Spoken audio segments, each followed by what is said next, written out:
From taking a bath in red wine to hanging out with a dictator, these are the weirdest things NBA players do off the court. And Rajon Rondo literally makes children cry for fun?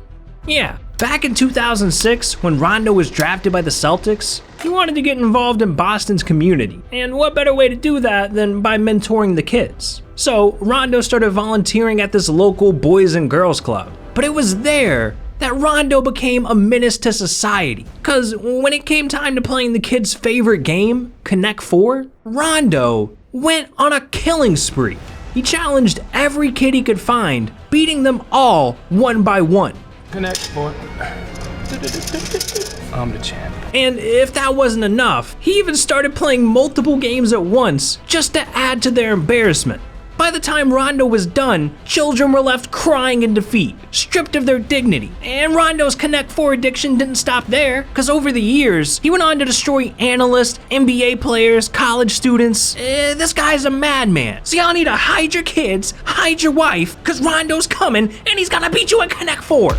Now, Rondo's a weird guy, but what Amari Stoudemire does off the court isn't just weird, it's disgusting. Back in 2014, when Amari was playing for the Knicks, he was looking for ways to wind down after the games. And, he has a lot of options. Read a book, play some video games. Nah, this man decided to take a nice, relaxing bath. Wait, that's not weird at all. Except it is weird, because it was a bath full of red wine.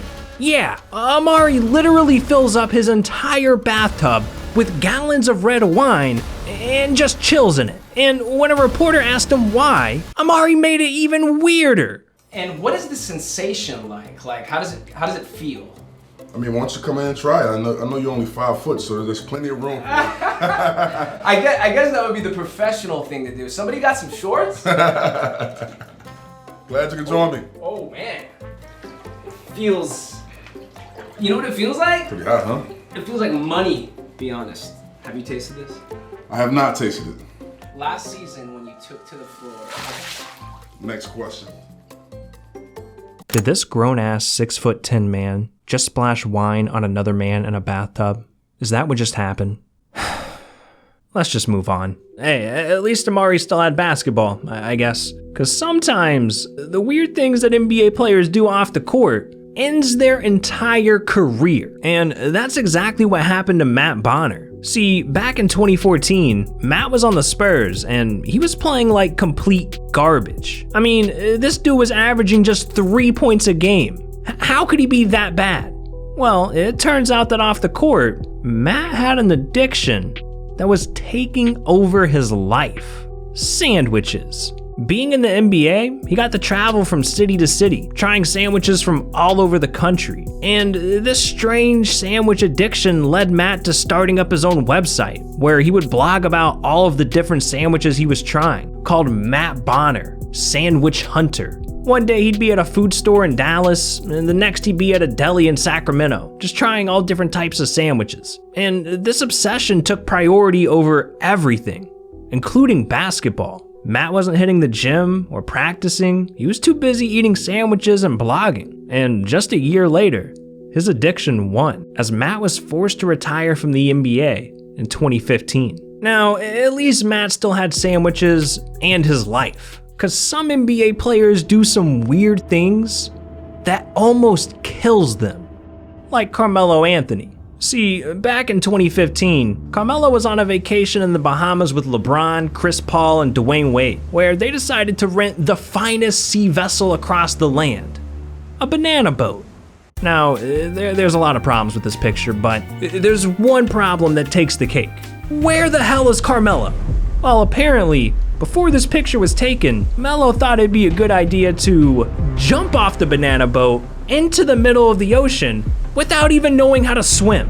Yeah, this is where things get deadly. Cause when Melo got hit by a massive wave, he got sucked into the current and started drowning. He was sinking fast and his life was flashing before his eyes, when all of a sudden, something glimmered in the distance. Something big, long, and yellow? The The banana boat. It was coming to save him. And that's the last thing Melo remembers before blacking out. Melo was breathing. He was alive. And when he looked up to see who saved his life, it was none other than the banana boat's captain, LeBron James. I told people this story before. I said, listen, I've seen LeBron do a lot of amazing things on the court. That was special. On the court, when he went and saved Melo's life. He saved my life. I can't hold you. He saved my life. He saved my life. He saved my life. Yo, Bron, I appreciate that. You saved my life that day. Yeah, shout out.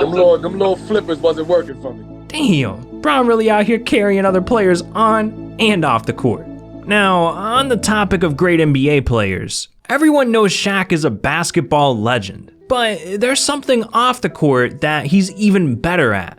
See, back in the 80s, teenage Shaq fell in love with hip-hop, and he figured, hey, I want to make music too. So after saving up some allowance money, Shaq bought himself a turntable to start DJing, and he fell in love. He started spinning records 24/7, honing his craft, until eventually college rolled around and young Shaq was forced to put his passion aside and focus on basketball. Now obviously, that was a great move for Shaq, but deep down, he was still waiting for that day that he could finally make music again. And fast forward to 2011, when Shaq retired from the NBA, he could finally get back to spinning some records. So he dug out his old turntable, came up with the stage name DJ Diesel, and became the largest DJ in the entire world. Literally.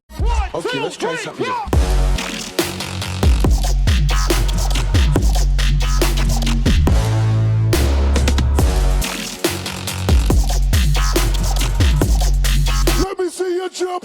Shaq's pretty damn good. He's been performing at sold-out shows across the world, like Tomorrowland in Belgium, Lollapalooza in Chicago. He even hosts a music festival in Miami every year called Shaq's Funhouse. Now, the fact that Shaq is a famous DJ is kinda weird, but it's nowhere near as strange as what Dennis Rodman does off the court.